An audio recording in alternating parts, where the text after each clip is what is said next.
Hello दोस्तों, स्वागत है थ्री जोकर्स के एपिसोड 2 में। जिन लोगों ने थ्री जोकर्स के स्टोरी के बारे में कुछ देखा नहीं था, जाइए एपिसोड 1 देख लीजिए, उसके बाद आइए एपिसोड 2 में, तो आप लोगों को सही में स्टोरी में क्या चल रहा है पता चल जाएगा। हम लोग देखते हैं इधर एक कॉलोनी में एक वायलेट कलर का गाड़ी आके रुकता है और उस गाड़ी से निकलता है जोकर, और वो एक्चुअली अपने घर आ गया है और वो घर पे आके बोलता है हनी आई एम होम, और ये है द कॉमेडियन जोकर। तो अभी तक हम लोगों ने थ्री जोकर्स में देखा है कि 3 जोकर को अभी दिखाया गया है, जो 3 जोकर मेन है, और वही लोग विलेनियस कार्यक्रम कर रहे हैं, पूरे शहर को तहस नहस कर रहे हैं, लोगों के ऊपर एक केमिकल यूज़ करके उन लोगों को भी जोकर बना रहा है। तो चलिए वापस आते हैं स्टोरी में, जहाँ पे हम लोग देखते हैं जोकर द कॉमेडियन अभी तो घर पे आया है और वो अपनी बीवी को कुछ ना कुछ तो बोलती है, पर उसकी बीवी हंसती भी है लेकिन वो बहुत चिंतित है। दिख जाता है कि एक्चुअली वो जोकर से बहुत डरी हुई है। वो डिनर प्रिपेयर कर रही थी और तभी जोकर बताता है डिनर का खुशबू बहुत ही स्वादिष्ट है, और वो आके अपने वाइफ को किस करता है और उसके बाद अपने बेटे के बारे में पूछता है। और हम लोग देखते हैं उसका बेटा सीढ़ियों के ऊपर बैठा था और वो बहुत ही दुखी था और डरा हुआ भी था। तभी उसकी माँ मतलब जोकर की वाइफ उसको बताती है कि देखो, तुम इतना डरो मत और नीचे आ जाओ डिनर टेबल पे, नहीं तो तुम्हारे पिताजी तुम्हें बहुत डांटेंगे और वो बहुत गुस्सा हो जाएंगे। तुम्हें तो उनको गुस्सा नहीं करना है ना, आ जाओ अच्छे बच्चे। तभी जोकर चीखता है गाना गुनगुनाते हुए, Honey junior it's getting cold, खाना ठंडा हो रहा है, जल्दी आ जाओ। और वो अपने ही आप हंसने लगता है। और उसके बाद हम लोग देखते हैं कि जोकर हंसते हंसते खाना तो खा रहा है और वो लोग ऑक्टोपस स्क्विड खा रहे थे। और तभी जब उसने नोटिस किया कि उसका बेटा कुछ खा नहीं रहा है, वो थोड़ा सा डरा हुआ है, तब वो बेटे से पूछता है कि क्या हुआ, इतना उदास क्यों हो। और तभी उसकी बीवी बताती है कि वो एक्चुअली ऑक्टोपस खाना उतना पसंद नहीं करता। तो उसके बाद जोकर एक वाहियात जोक मारता है और खुद ही हंस पड़ता है सब लोगों को हंसाने के लिए, और वो फिर खाना खाना चालू कर देता है। फिर हम लोग देखते हैं कि दूसरा जोकर जो कि द क्रिमिनल वाला है, वो आके कॉमेडियन का ये सपना तोड़ देता है। और उसके बाद हम लोग देखते हैं कि एक्चुअली कॉमेडियन जोकर सब कुछ अपने इल्यूशन में सब कुछ एक वहम था उसके लिए। और उसके साथ टेबल में एक मैनिकिन और एक टूटा हुआ टेडी बियर एक्चुअली बैठा हुआ है। और तब वो पूछता है क्रिमिनल वाला जोकर कि तुम किससे बात कर रहे हो। तब कॉमेडियन जोकर बताता है नहीं, मैं अपने आप से ही बात कर रहा था। और तभी जब क्रिमिनल जोकर आके उस मैनिक्विन को टच करता है तो वो गुस्सा हो जाता है कॉमेडियन जोकर, और वो बोलता है कि उसे टच मत करो। इसके बाद तब क्रिमिनल जोकर उसे देख के बहुत गुस्सा हो जाता है और वो मैनिक्विन को लेके तोड़ फोड़ करके बाहर फेंक देता है। जिसके बाद वो बोलता है अभी तुम्हारे होशो हवास में खाली बैटमैन रहना चाहिए, और ये शहर, हम लोग ये शहर के ऊपर जैसे राज करेंगे वही तुम्हारे ध्यान में रहना चाहिए, ऐसा फैमिली बिजनेस नहीं। और उसके बाद वो लोग बताते हैं कि द क्लाउन वाला जोकर तो अभी मारा गया है क्योंकि रेड हुड ने उसे मार दिया है पहले एपिसोड में। जिन लोगों ने नहीं देखा ज़रूर पहला एपिसोड देखिए। उसके बाद हम लोग देखते हैं कि जोकर जो क्लाउन जोकर था उसका हालत एकदम बेकार हो गया था, लेकिन क्या ये असल में जोकर था। उसके बाद हम लोग देखेंगे कि जिम गॉर्डन आ गया एक घर के बाहर जहाँ पे बहुत ही सारे कुत्ते भौंक रहे हैं, और ये कुत्तों के ऊपर भी केमिकल लोचा हो गया है जो कि जोकर का केमिकल इफेक्ट है, जिसकी वजह से ये कुत्ते खूंखार बन गए हैं और उन लोगों की हंसी भी ऐसे इंसानों की जोकर की तरह हंसी बन गई है। जिसके बाद हम लोग देखते हैं बैटमैन उस घर में खड़ा था और सारे कुत्ते बैटमैन के ऊपर भौंकने लगे, बट वो लोग उधर से निकल गए। इसके बाद बैटमैन बोलता है कि एनिमल कंट्रोल को बुलाओ, और वो लोग जब घर के अंदर गए उन लोगों को पता चलता है कि ये जज वॉलेस का घर है, और ये जज जब इसकी मौत हुई है बहुत ही बेरहमी से, उसके बाद ये कुत्तों को घर पे छोड़ दिया गया था। और उन लोगों को नॉर्मली ये क्राइम सीन देख के ऐसा ही लगेगा कि कुत्तों ने ही काट के इसे मार दिया है, लेकिन ऐसा कुछ नहीं हुआ, वो पहले ही मारा गया था। और तब बैटमैन बताता है कि जज वॉलेस इतना भी कुछ खास आदमी नहीं था, वो बहुत करप्टेड था और बहुत ही गंदा हरकत और काम करता था, जिसकी वजह से इसकी मौत हुआ है। वो तो नहीं, वो हम लोगों को सल्यूशन निकालना पड़ेगा। और तभी बैट गर्ल भी उधर आती है और बैट गर्ल इस स्टोरी में भी बहुत ही एक उम्दा रोल निभा रही है। उसके बाद जब जिम गॉर्डन पूछता है कि तुम लोग भी क्या रेड हुड के पीछे हो, तब बैटमैन बताता है हाँ रेड हुड के पीछे है, लेकिन वो एक क्रिमिनल नहीं है जिम। और तभी बैट गर्ल बताती है कि नहीं वो एक क्रिमिनल ही है, क्योंकि रेड हुड ने जैसे जोकर को मार दिया था एपिसोड 1 में, वो बैट गर्ल एकदम ही मतलब एक्सेप्ट नहीं कर पा रही थी, क्योंकि उन लोगों का मोटो ऐसा नहीं है किसी को मारना। उन लोगों का मोटो ऐसा है कि तुम एक क्रिमिनल को मारोगे तो क्रिमिनल का काउंट सेम ही रहेगा, क्योंकि तुम भी क्रिमिनल बन जाओगे। लेकिन हाँ ये कुछ ठीक नहीं लगता है मुझे कैलकुलेशन। लेकिन एनीवे, तो हम लोग देखते हैं बैट गर्ल और बैटमैन दोनों साइड बाय साइड चल रहे थे रास्तों में से, गाड़ी और बाइक में। और तभी चलते चलते बैट गर्ल बैटमैन को कन्विंस करने की कोशिश करती है और बताती है कि रेड हुड को पकड़ना चाहिए, रेड हुड ने ये सब ठीक नहीं किया है। तब बैटमैन बताता है कि रेड हुड बहुत ही कॉम्प्लेक्सिटी में है, अभी वो बहक गया है, उसके ऊपर थोड़ा सा मतलब सब कुछ इमोशन और रिवेंज ये सब कुछ मिला के वो कंफ्यूज हो गया है, तो इसीलिए उसने ऐसा हरकत कर बैठा। इसके लिए उसे सज़ा देने की ज़रूरत नहीं है। लेकिन बैट गर्ल तब बताती है कि उसे सज़ा देना चाहिए। और तब बैटमैन बताता है कि देखो अगर रेड हुड को अरेस्ट किया जाता है तो उसकी वजह से मतलब तुम्हें भी एक्सपोज हो जाना पड़ेगा, क्योंकि तुमने उसके खिलाफ बयान देना पड़ेगा तुम्हें।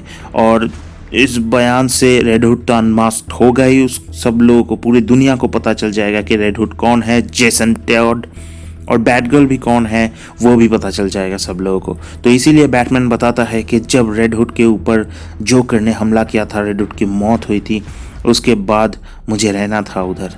और तब हम लोग देखते हैं रेड हुड के बारे में जब बात चल ही रहा था, तब दूसरी जगह पे एक अंधेरी गली में मारपीट कुटाई चल रही है।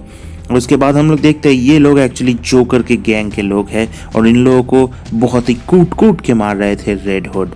और रेड हुड तब एक गुंडे को बाद में जाके पकड़ता है और उसे बोलता है बता दो, मैं दूसरी बार पूछने नहीं वाला हूँ। जब वो पूछता है कि तुम ये मुझसे पूछा ही नहीं तो कुछ, तो मैं क्या आंसर दूँ। और तब रेड हुड बताता है उसकी ज़रूरत नहीं है, मेरे फेस मास्क में अपना जो डिटेक्टर और सेंसर है उससे डिटेक्ट कर लिया है कि तुम्हारे शरीर में एक ऐसा चीज़ है जिसकी वजह से उसके लोकेशन के बारे में पता चल जाएगा मुझे कि तुम कहाँ से आए हो, और जहाँ से आए हो उधर ही है जोकर। क्योंकि ये आदमी के फेस के ऊपर पूल क्लीनर का मटेरियल लगा हुआ था, जिसकी वजह से रेड हुड को पता चल जाता है जहाँ पे पूल क्लीनिंग चल रही है उधर ही इन लोगों का अड्डा है शायद। और ये जानते हुए रेड हुड उधर से निकल जाता है। और तभी हम लोग देखते हैं ब्लैक गेट प्रिजन में बैट गर्ल और बैटमैन आते हैं।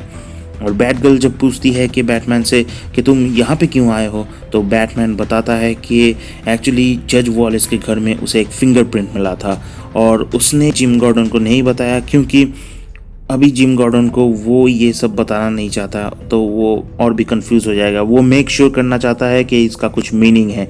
और वो फिंगरप्रिंट है जो चिल का। जो चिल एक्चुअली में है जो बैटमैन के माता पिता को मर्डर किया था, और वो याद दिलाता है जब बैटमैन जो चिल के सामने आता है। और जो चिल के सामने आते ही बैटमैन की पुरानी यादें ताज़ा हो जाती है, जिसकी वजह से वो इमोशनल भी हो जाता है और अपने इमोशन को काबू में करने के लिए वो खूंखार बन जाता है और वो बहुत गुस्से वाला बन जाता है, जो वो अपने आप के ऊपर भी कंट्रोल नहीं कर पाता। तो इसीलिए वो जब अपने आप के ऊपर कंट्रोल नहीं कर पा रहा था, तभी उसने लात मार के उस जेल का सेल जो था उसका दरवाज़ा तोड़ दिया, क्योंकि अंदर से जो चिल निकल नहीं रहा था। और वो जाके देखता है कि उसका सेल एकदम खाली है, जो चिल यहाँ पे नहीं है। और इसका आंसर मिलेगा एक और तरीके से, जहाँ पे बैट गर्ल बताती है कि जो चिल का अभी ट्रीटमेंट चल रहा है और वो कुछ ही महीने पहले उसको ट्रांसफ़र किया गया था ब्लैक गेट के हॉस्पिटल विंग में, जहाँ पे वो कैंसर 4th स्टेज से जूझ रहा है और उसका हालत कहीं पे भी जाना, किसी को मर्डर करना मुमकिन नहीं है। तो तब बैट गर्ल बताती है कि तो फिर ये क्या हो रहा है। तो बैटमैन बताता है हम लोगों को CCTV फुटेज देखना पड़ेगा, शायद जो चिल का कोई विजिटर था, कोई तो आया था जिसने उसके थंबनेल को या फिर उसके थंब इम्प्रिंट को फिंगरप्रिंट को चुरा लिया था और वही जाके जज वॉलेस के घर पे प्लांट कर दिया था, जिसकी वजह से सब लोगों को पता चले कि जो चिल एक्चुअली मर्डरर है, बट जो कि वो है नहीं।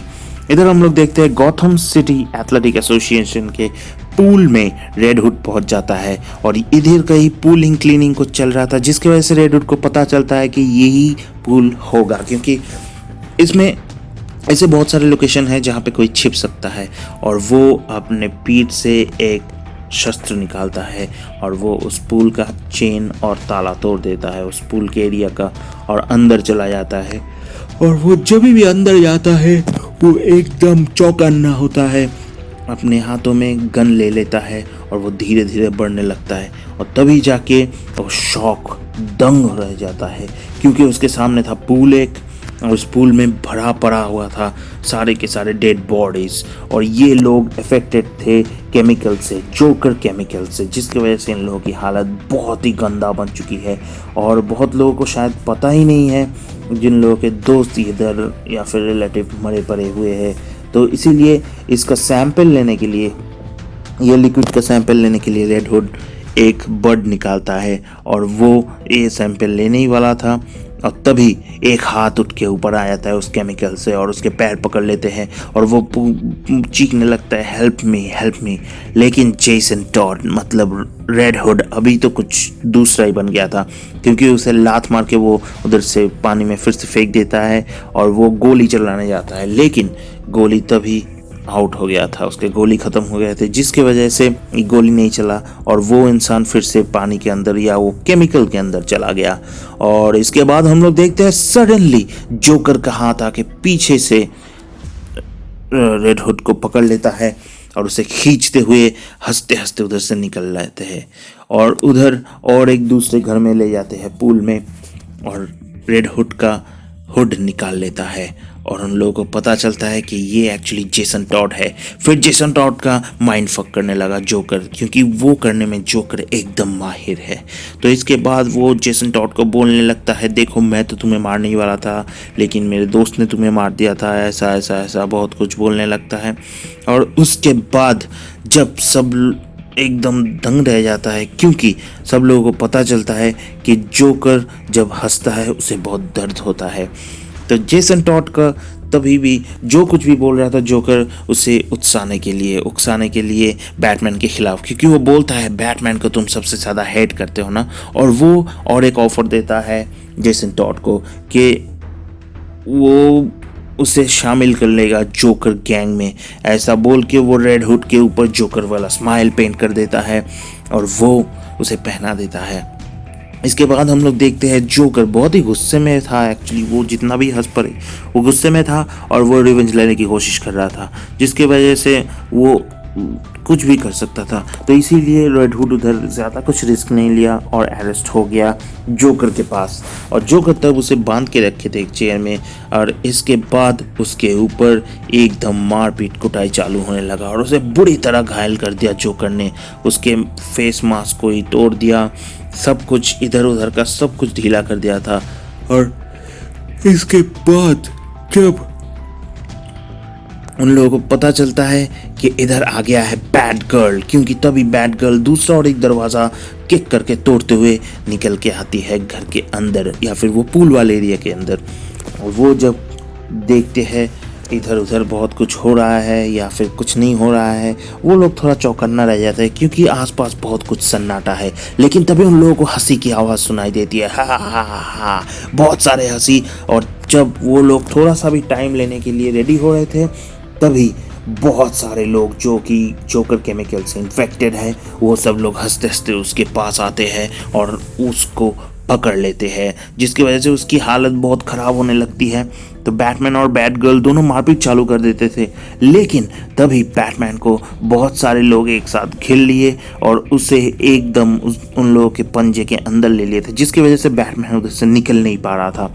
और उन लोगों की हालत इतना ख़राब हो गई थी कि बैटमैन के बेल्ट को भी निकाल लिया था उन लोगों ने। लेकिन तभी एक चमत्कार हो गया, जिसकी वजह से वो लोग जो बैटमैन और बार्बर गॉर्डन के ऊपर हमला कर रहे थे, उन लोगों के एक के हाथ के बटन यूज दब जाने से और उधर आ जाता है बैटमोबिल, और बैटमोबिल दीवार अंदर आ जाता है और वो सारे लोगों को मार गिराता है। बहुत सारे लोग मर जाते हैं या फिर इतने इंजर्ड हो जाते हैं कि उनको इधर से लेके जाना मुमकिन नहीं था।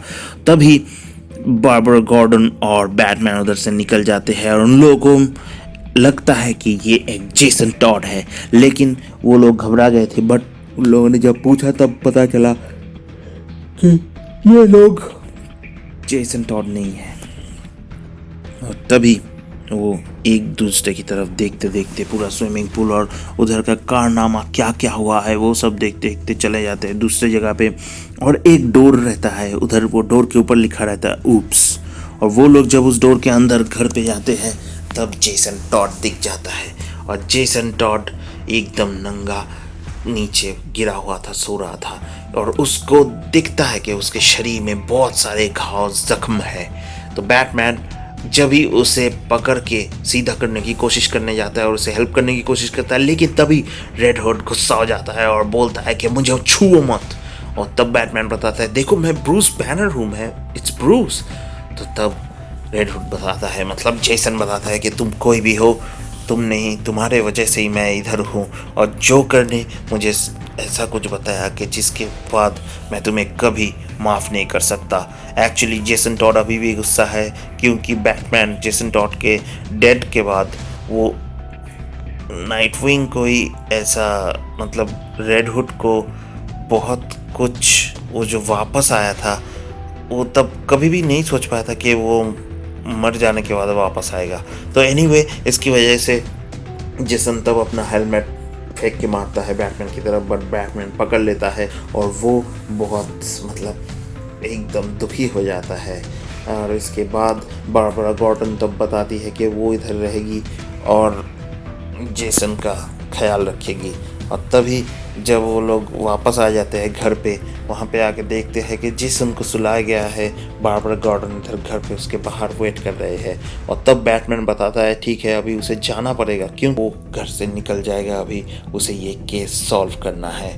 और तब बारबरा गॉर्डन बताती है कि तुम्हारे वजह से ही जेसन का ऐसा हाल हुआ है, तो इसके बाद तुम इधर से निकल रहे हो। तब बैटमैन बताता है देखो अगर हम में से कोई भी नहीं गया तो जेसन का ये हाल कभी कोई सक्सेसफुल या फिर रीज़न नहीं रहेगा, पूरा सब कुछ ज़ाया हो जाएगा, क्योंकि ये केस हम लोगों ने सॉल्व करने के लिए शुरू किया था और इसे सॉल्व करके ही रहेंगे। उसके बाद हम लोग देखते हैं जेसन को होश आता है और वो घर पे सब कुछ देखता है, घूमता है, फिरता है और जाके फिर से सो जाता है। और वो बारबरा गॉर्डन के अलमारी में भी बहुत किताब देखते हैं और वो सब पढ़ते हैं या फिर देख के रख देते हैं। जब बारबरा गॉर्डन उसके घर आती है और तब देखती है कि वो एक बुक उस जेसन के बेड के ऊपर पड़ा हुआ था और जेसन उधर नहीं था। लेकिन तभी हम लोग देखते हैं बाथरूम से जेसन निकलता है एक टॉवल ओढ़ के, और तब वो काफ़ी कुछ अच्छा महसूस कर रहा था, जिसकी वजह से बारबरा गॉर्डन उसे देख के चौंक गई। और जेसन बताता है कि ऐसा तो कुछ प्रॉब्लम नहीं है, मैं तो अच्छा ही महसूस कर रहा हूँ, शायद शाम तक मैं ठीक हो जाऊँगा। ये सब कुछ के बीच में उन लोगों ने वही बातें की है जो कि एक्चुअली होना चाहिए था। जेसन ने बताया कि उसे लगता है कोई भी उसके बारे में केयर नहीं करता, बैटमैन भी नहीं। तब बारबरा गॉर्डन बताती है कि वो बैटमैन और जेसन के बारे में, दोनों के बारे में केयर करती है। और तब जेसन थोड़ा सा खुशी भी हो जाता है और वो एक दूसरे का हाथ पकड़ते हैं और एक दूसरे को किस करने लगते हैं। जिसके बाद सडनली बारबरा गॉर्डन को होश आती है और वो बताती है कि ओहो ये सॉरी ये मैं करना ही नहीं चाहती थी, ऐसा हो गया है और नेवर माइंड। उसने बोला कि वो बोलती है कि वो सिर्फ यही एक्सप्रेस करना चाह रही थी कि वो जेसन के बारे में केयर करती है। और तब जेसन एकदम उसके आंखों में पानी आ जाता है और वो बोलता है शायद ऐसा पहली बार सुन रहा हूँ कि कोई मेरे बारे में केयर कर रहा है। तो एनीवे बारबरा गॉर्डन तब उसे बताती है, मतलब बैट गर्ल, कि उन लोगों को बैट ड्यूटी पे आना पड़ेगा अभी और उन लोगों को केस सॉल्व करना पड़ेगा। तो इसीलिए वो उधर से निकल रही है और उसे थोड़ा सा कुछ इंक्वायरी करना है इधर उधर। और उधर हम लोग देखते हैं बैट केव में बैटमैन सब कुछ रिसर्च कर रहा था सारे जोकर के बारे में, उन लोगों के अटैक के प्लान और पैटर्न के बारे में। और उन लोगों को में से यही डिटेल्स निकल के आ रहे थे जोकर फाइल से कि मिसिंग क्रिमिनल्स, मिसिंग क्लाउन, ये सब लोग। वो तभी सोचता है कि ये सब लोग शायद ऐसा विलन हो सकते हैं जो जिन लोगों को जोकर ने केमिकल डाल के उन लोगों को बहुत शक्तिशाली बना दिया है। तो एनीवे हम लोग देखते हैं the criminal joker, the clown joker, बहुत सारा कुछ जोकर, द कॉमेडियन जोकर। इधर हम लोग देखते हैं कि जो चिल को हॉस्पिटल से निकल के ले जाते हैं जोकर, और जोकर उसे एक जगह पे लेके जाता है और उसके सामने कैमरा रख के बोलता है अब तुम इधर कन्फेस करोगे। क्या कन्फेस करोगे? तुम अब ज़रूर बताओगे कि तुमने थॉमस और मार्था वेन का कातिल क्यों किया था, वो अब तुम्हें बताना पड़ेगा। और इसी के साथ साथ ही ख़त्म हो जाता है थ्री जोकर्स का एपिसोड 2। आप लोगों को कैसा लगा ज़रूर कमेंट सेक्शन में बताइएगा, और जिन लोगों ने अभी तक सब्सक्राइब नहीं किया ज़रूर सब्सक्राइब कीजिए, लाइक कीजिए और अपने दोस्तों के साथ शेयर कीजिए अगर ये स्टोरी आप लोगों ने अभी तक नहीं देखा होगा तो। एनीवे गाइस, अभी के लिए तो गुड नाइट और मिलते हैं अगले वीडियो में।